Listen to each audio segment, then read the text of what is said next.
Estados Unidos renovó el sistema generalizado de preferencias con 122 países, incluido Ecuador, hasta el 31 de diciembre del 2020. CAL ratificó la vacancia legislativa desde este lunes 26 de marzo. Sin embargo, la Comisión de Fiscalización continuará el proceso de juicio político en contra del fiscal Carlos Vaca. CNE anunció que el 24 de marzo del 2019 los ecuatorianos elegirán autoridades locales y a los miembros del Consejo de Participación Ciudadana definitivo. Padre que presuntamente agredió a su hija con un palo en sus partes íntimas cuenta con prisión preventiva. El progenitor podría ser acusado de violación. En lo internacional, Martín Vizcarra fue posesionado como el nuevo presidente de Perú. Además, ataque de ISIS en Francia dejó 4 muertos tras asalto en un supermercado. Viernes 23 de marzo del 2018, amigos, es un gusto estar nuevamente con ustedes en la emisión estelar del Comercio TV, finalizando esta semana laboral con lo más destacado en esta jornada que iniciamos. Gobierno norteamericano renovó el sistema generalizado de preferencias CGP por 3 años, es decir, hasta el 31 de diciembre del 2020. La medida es retroactiva. Desde el sector exportador y cámaras se demanda un acuerdo comercial a largo plazo. Con la aprobación de Donald Trump, presidente de los Estados Unidos, a la ley Omnibus, aprobada en primera instancia por la Cámara de Representantes y el Senado norteamericano, es un hecho la renovación del sistema generalizado de preferencias de CGP para 122 países, entre estos el nuestro. El gobierno nacional fue el primero en reaccionar. Son alrededor de $300 millones en exportaciones ecuatorianas no petroleras que anualmente se envían a los Estados Unidos, lo que significa cerca de $40 millones en aranceles que se dejan de pagar gracias a la renovación del SGP, que culminó el pasado 31 de diciembre. Desde la Federación Ecuatoriana de Exportadores FEDEXPOR se pide ir más allá. Porque no podemos seguir dependiendo de este tipo de preferencias que son unilaterales y que restan soberanía al país. Enhorabuena, vamos a tener 3 años más este programa. No existe la seguridad de que se mantenga todo el tiempo y de que sea renovado después. A Patricio Alarcón de la Cámara de Comercio de Quito le preocupa que cada 3 años tengamos que estar cruzando los dedos para obtener beneficios. Es necesario incrementar nuestras exportaciones, es necesario atraer inversión extranjera directa para fortalecer la dolarización. Y para esto se debe firmar la mayor cantidad de acuerdos comerciales posibles. Daniel Legarda de FEDEXPOR está seguro que la salida es un acuerdo comercial definitivo con los Estados Unidos. A través de un acuerdo de libre comercio, partiendo de la base que ya tenemos con la Unión Europea, es imprescindible para nuestro país en el objetivo de profundizar las exportaciones, de buscar mayores ingresos por exportaciones y que ahí puedan crecer las empresas, que ahí puedan crecer nuestros ingresos y podamos sostener la economía.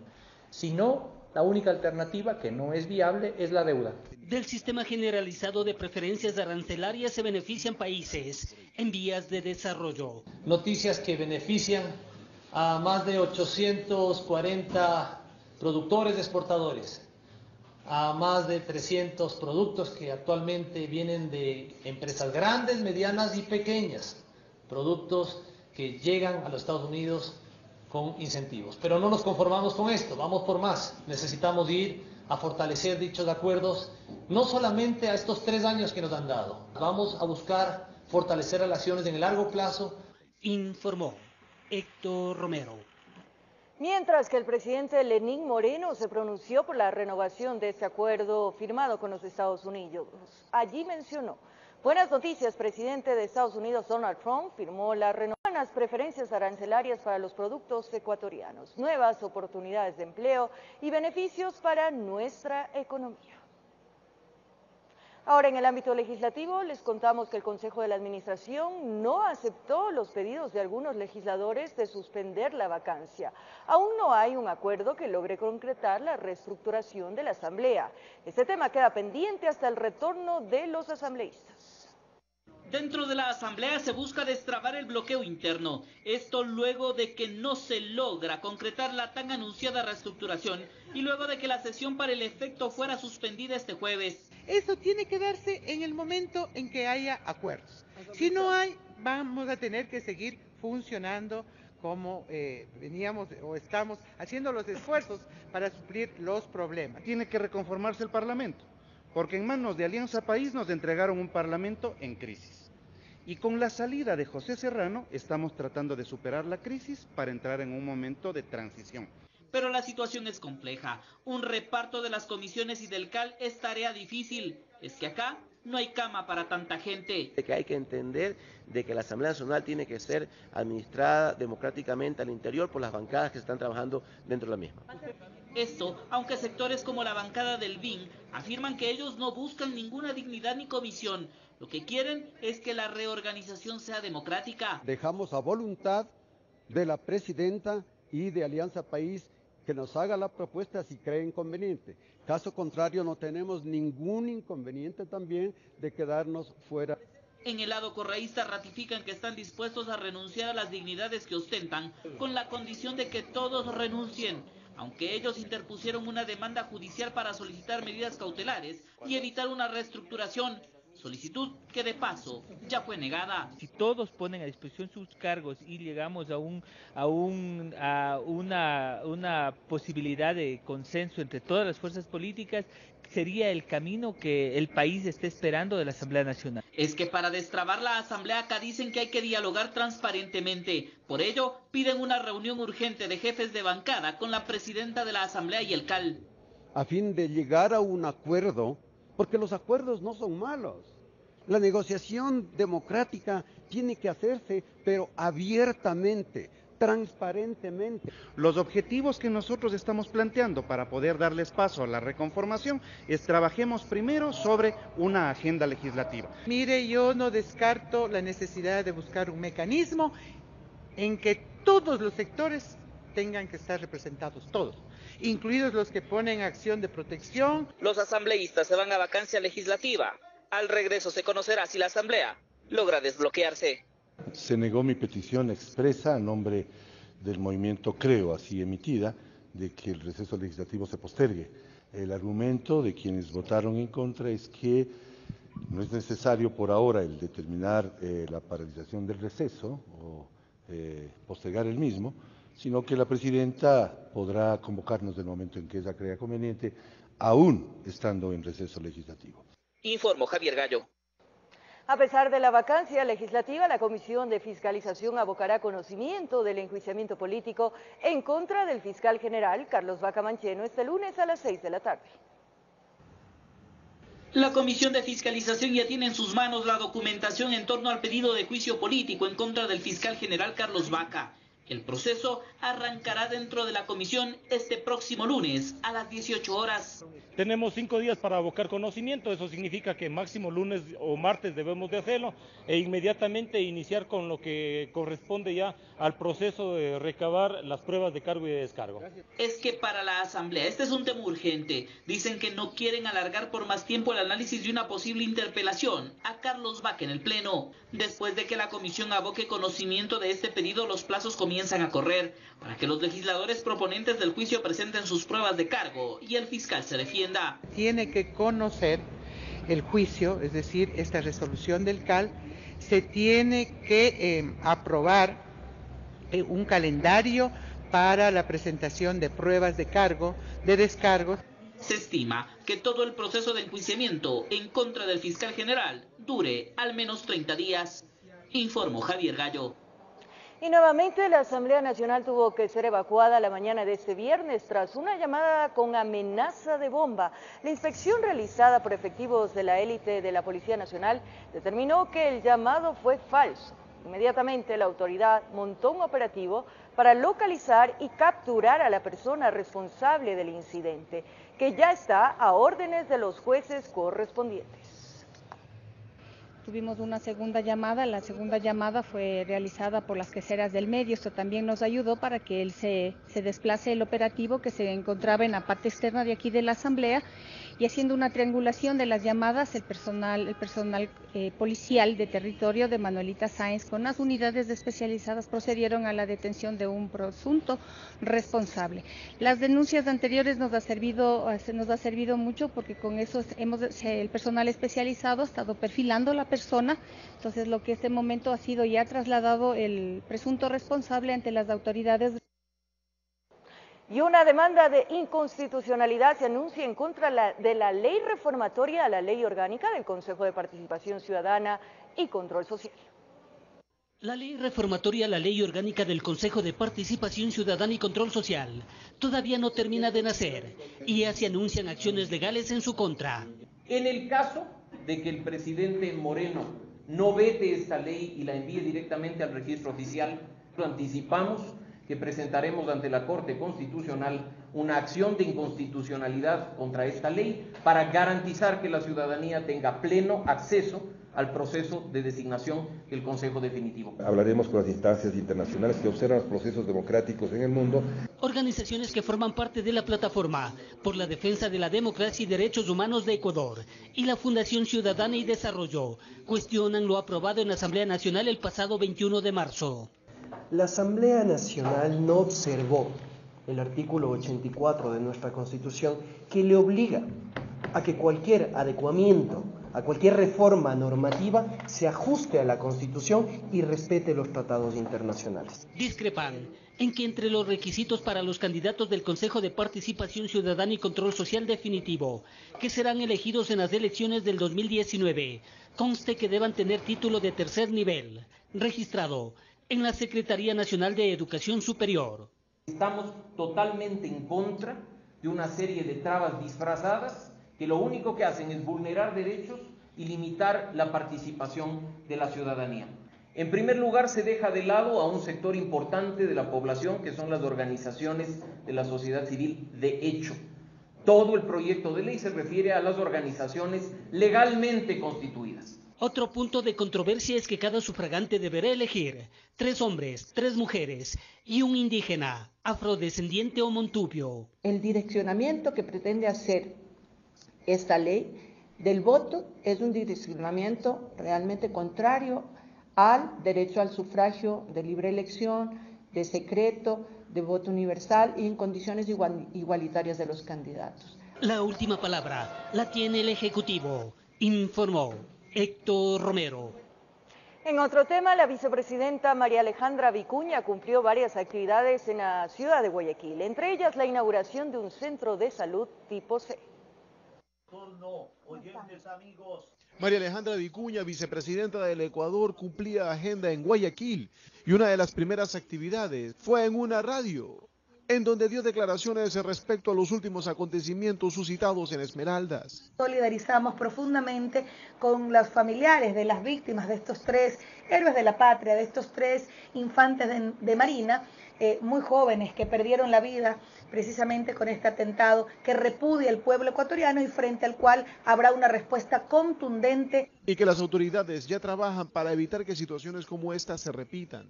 Y en función de esto estamos trabajando más allá de la seguridad en un tema de desarrollo integral de la frontera y por supuesto particularmente de nuestra querida Esmeralda. Luego llegó hasta el sector de Bastión Popular, en donde fue parte de la inauguración de un centro de salud tipo C. Aquí daba detalles de los avances en materia de salud. La importancia es primero porque garantizamos el derecho a la salud con una infraestructura adecuada como merecen los profesionales de la salud y por supuesto que los pacientes. Más de 89.000 beneficiarios directos de este sector y obviamente más de 300.000 indirectos. Informó Julio César Saona.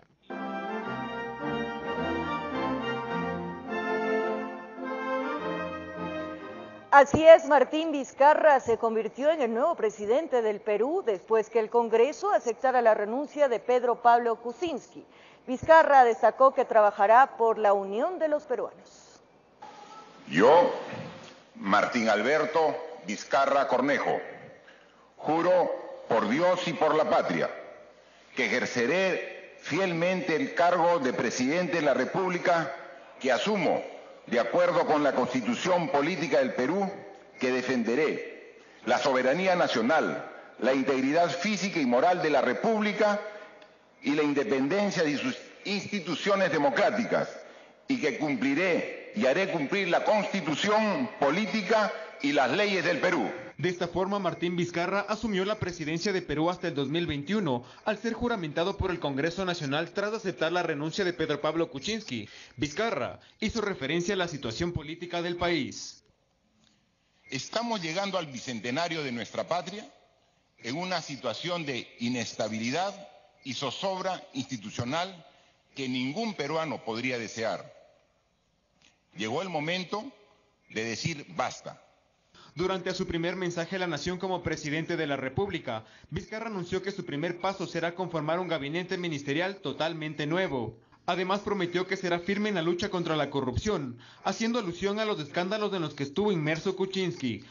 Seremos muy firmes en el combate contra todas aquellas acciones que estén reñidas con la ley. Vengan de donde venga y cueste lo que cueste. No va a temblarnos la mano para llevar adelante las medidas necesarias para sacar al Perú de la situación actual. La asunción de Vizcarra como presidente ocurre cuando el Congreso, con 105 votos a favor, aceptó la renuncia de Pedro Pablo Kuczynski y dio paso a la vacancia del ahora expresidente. Por otro lado, Gerald Nauret, vocero del Departamento de Estados Unidos, felicitó a Vizcarra por su mandato. Los Estados Unidos esperan trabajar con el presidente Martín Vizcarra tras la transferencia constitucional del poder. Seguiremos impulsando nuestra relación bilateral basada en nuestros valores compartidos en la democracia. Informó Edison Saavedra. A continuación les presentamos el perfil del nuevo presidente de Perú, Martín Vizcarra. Martín Vizcarra, ingeniero civil de profesión, nació en Lima en 1963, pero creció en Moquegua, lugar donde empieza su vida política cuando fue electo gobernador local en el periodo 2011-2014. Su gestión durante este cargo fue bastante aceptado por los ciudadanos de esta región de la costa sur, sobre todo por sus logros en educación e infraestructura vial. Posteriormente fue invitado por el partido de Pedro Pablo Kuczynski para formar parte de su equipo presidencial, que ganó las elecciones en el 2016, donde Vizcarra fue nombrado ministro de Transporte. Sin embargo, su gestión pública se vio afectada cuando presentó su renuncia como ministro debido a los cuestionamientos al contrato de la construcción del aeropuerto de Chinchero en el Cusco. Meses más tarde, en septiembre del 2016, Kuczynski nombra a Vizcarra como primer vicepresidente. Durante este periodo fue posesionado como embajador extraordinario y plenipotenciario de Perú en Canadá, trasladándose a la ciudad de Ottawa, donde residía desde septiembre del año pasado. Con una escasa trayectoria política, Vizcarra asume la presidencia del Perú en medio de una grave crisis y el descontento social. Y es que además el 81% de los ciudadanos peruanos no conocía al nuevo primer mandatario, según un sondeo nacional realizado en marzo. Con la realización de Marco Ruiz, informó Carolina Cuenca.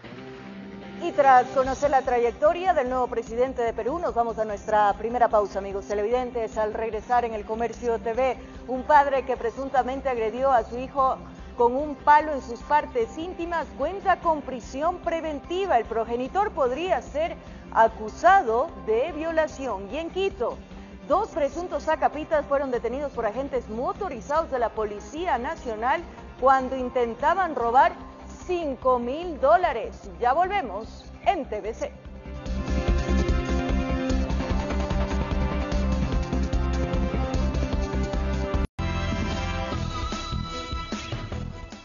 Estamos de vuelta, amigos, en el Comercio TV y como lo anunciamos, padre que presuntamente agredió a su hija con un palo cuenta con prisión preventiva. Uno de los golpes le habría afectado su parte íntima. El progenitor podría ser acusado de violación. Sucedió al interior de una vivienda en la parroquia de Pintac. Supuestamente el padre castigó a su hija de 9 años por no haber cumplido con las obligaciones de hogar.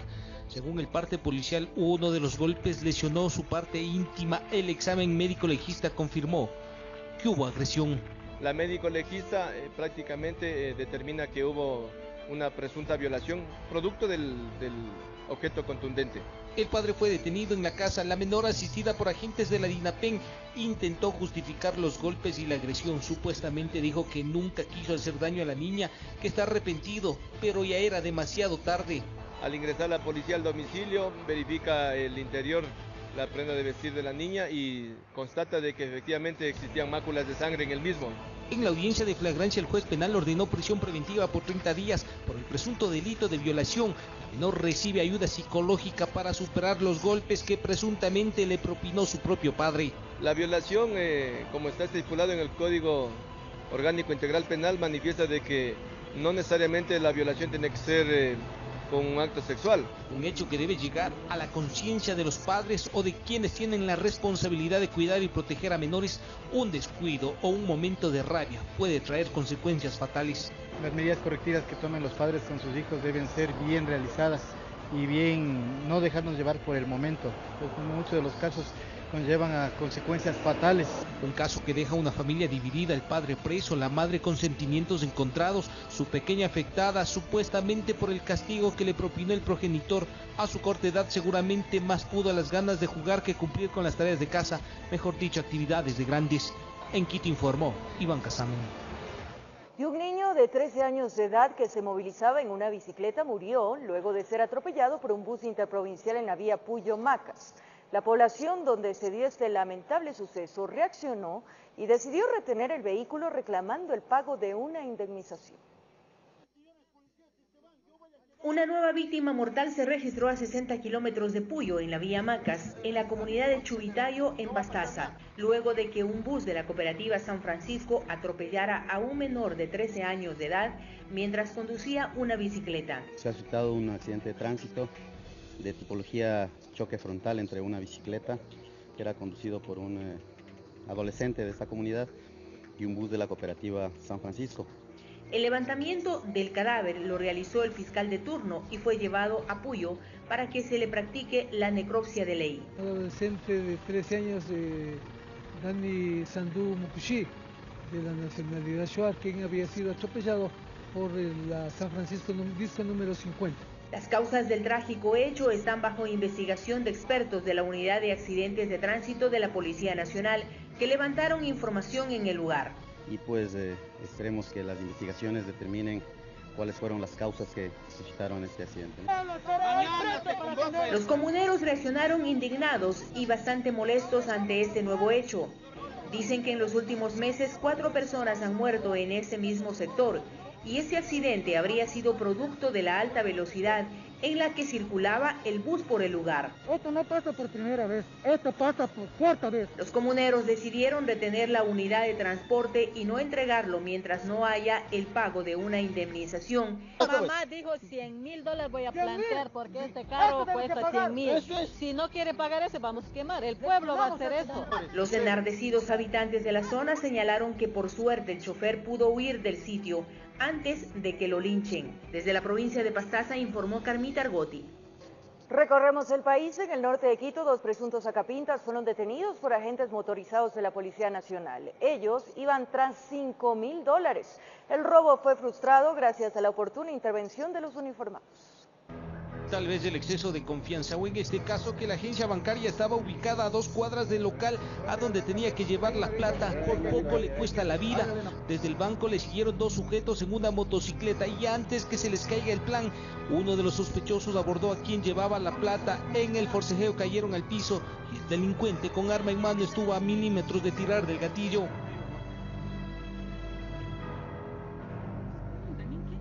Un señor de color negro me botó al suelo con la pistola que me apuntó porque ya no podía hacer nada. Mientras en el suelo me golpeaba y me bolsiqueaba, digamos, aquí en el pecho, creía que yo tenía el dinero.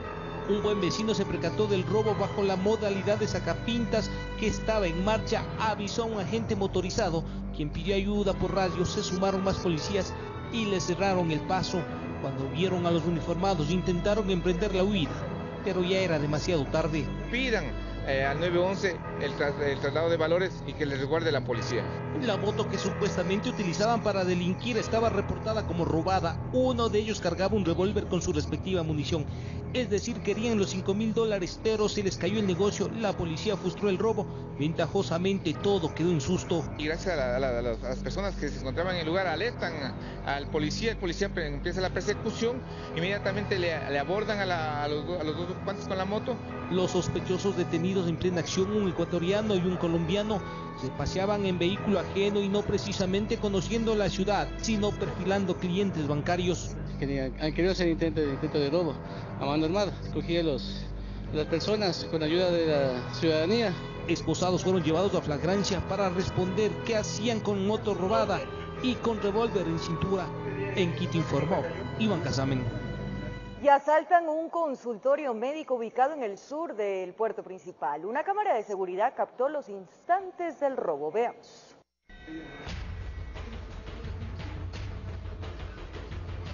El asalto dura aproximadamente 1 minuto. Se trata de 3 sujetos a bordo de una tricimoto. 2 ingresan y 1 se queda en el vehículo.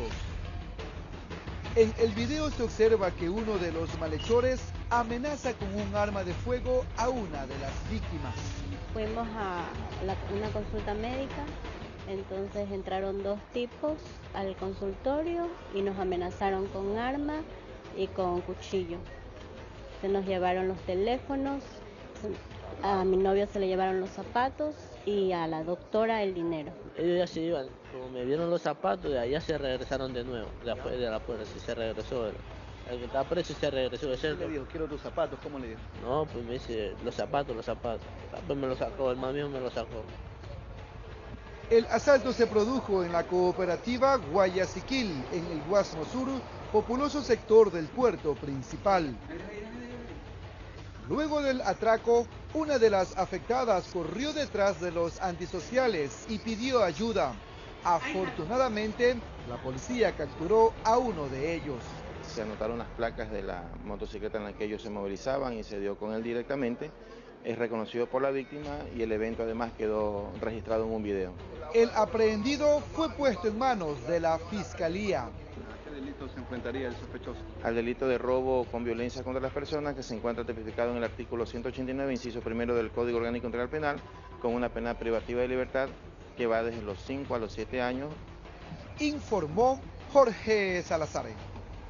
En 2 eventos al margen de la ley, la policía del distrito Rumiñahui, retornando a la capital de la República, capturó a 6 personas. Uno de los sospechosos está implicado en el robo a una unidad educativa y los otros cuando presuntamente robaron una bodega de cerveza. Al parecer tenían una fiesta y les faltaba el licor para atender a los invitados, entonces no dudaron en visitar un depósito de cerveza donde estaban almacenados decenas de jabas.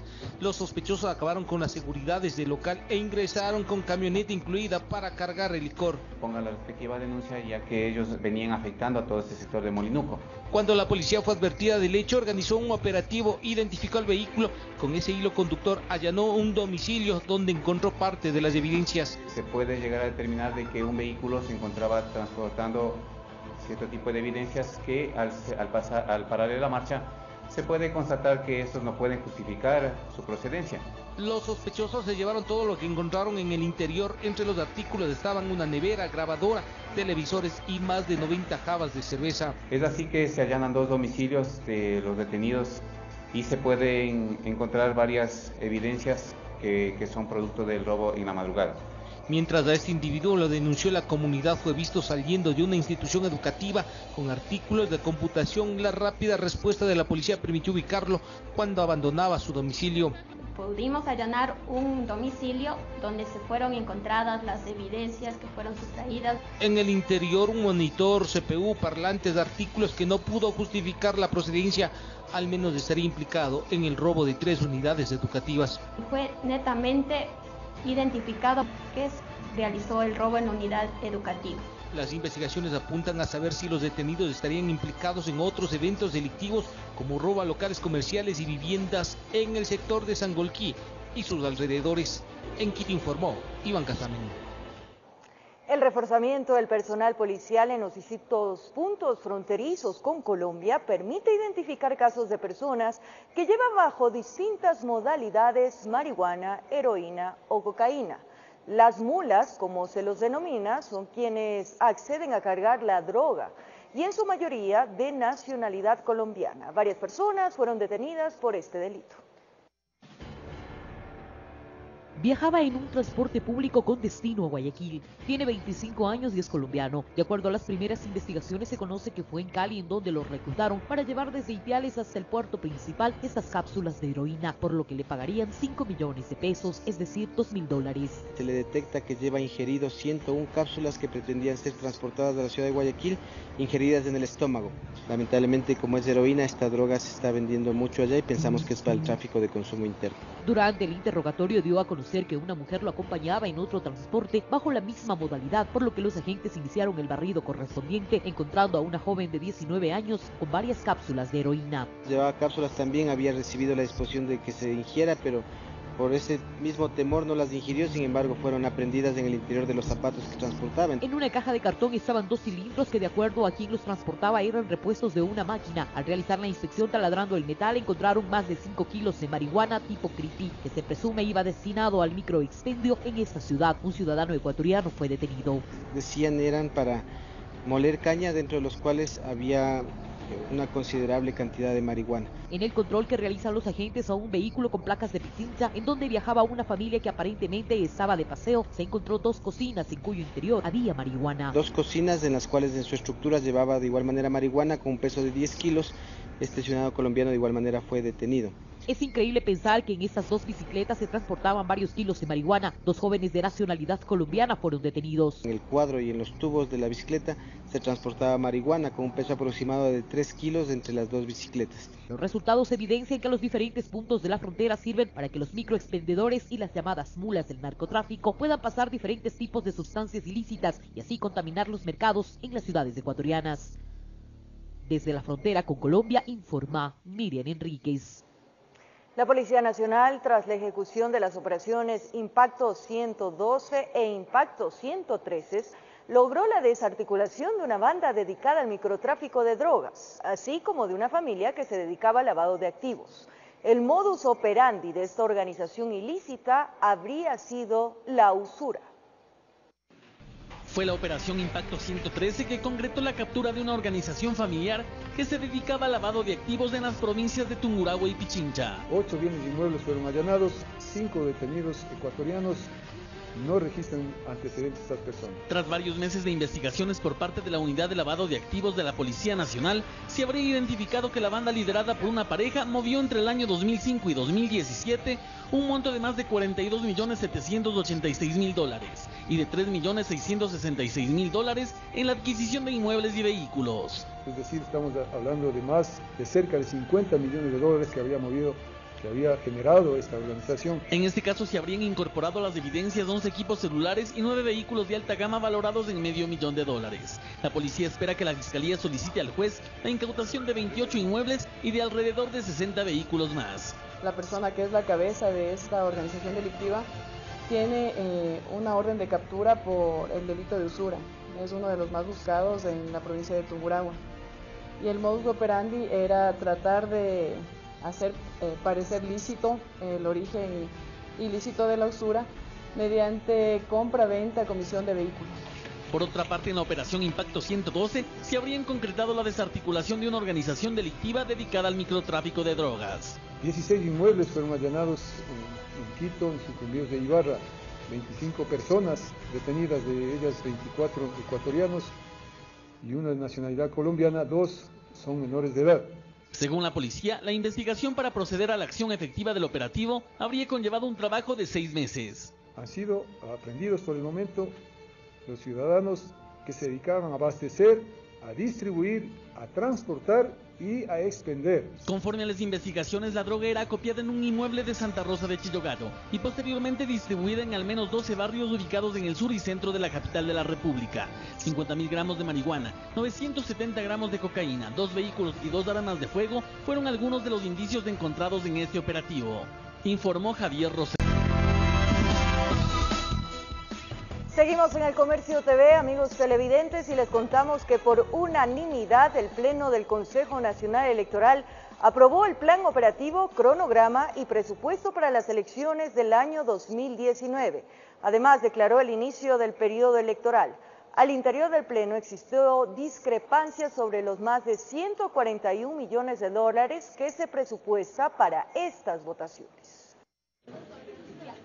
El Pleno del Consejo Nacional Electoral aprobó por unanimidad el plan operativo, cronograma, matriz de riesgos y contingencias, presupuesto y el plan específico técnico de las delegaciones nacionales de electorales y provinciales de electorales para las elecciones del año 2019. Según se confirmó, el presupuesto para ese periodo electoral será de 141.979.491 dólares. El fin que tenemos que tener como Consejo Nacional Electoral es generar confianza en la ciudadanía. Es que las organizaciones políticas, las misiones de observación nacionales e internacionales, tengan confianza de que el Consejo Nacional Electoral no le metió la mano, no sumó, no multiplicó votos como algunos actores políticos siempre nos han cuestionado. La consejera Ana Marcela Paredes mostró su negativa al plan operativo y presupuesto para las elecciones de 2019, por lo que decidió salir de la sesión. Según Paredes, el presupuesto de 141 millones de dólares es exagerado. Un presupuesto de 140 millones de dólares. Para un ejercicio democrático en el que ya desde el 2008 venimos invirtiendo enormes sumas de dinero, pues me parece que obviamente no responde a la realidad nacional. Esta moción fue rechazada por los 4 restantes consejeros, quienes coincidieron que el presupuesto se encuentra en concordancia con la política de austeridad del país. Esto tomando en cuenta que se están realizando 2 procesos electorales. Por un lado las seccionales y por otro las de consejeros del Consejo de Participación Ciudadana y Control Social. Creo que no nos hemos ido en contra de los principios de austeridad.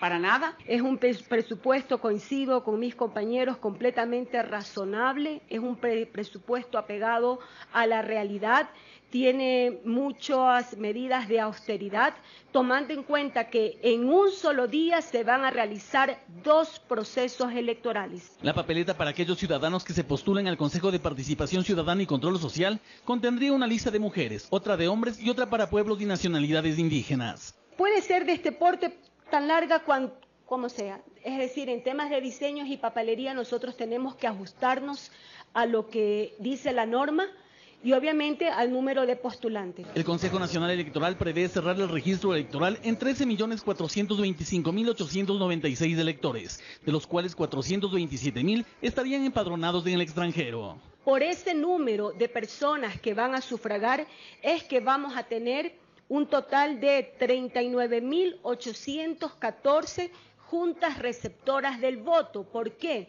Porque cada una de esas juntas va a estar integrada por 350 electores. Declarado también el inicio del periodo electoral, se informó que el 24 de marzo de 2019 será la fecha de realización de las elecciones seccionales de gobiernos autónomos descentralizados y elecciones nacionales de miembros del Consejo de Participación Ciudadana y Control Social. En total, 5.670 dignidades serán elegidas en el proceso electoral del próximo año, informó Javier Rosero.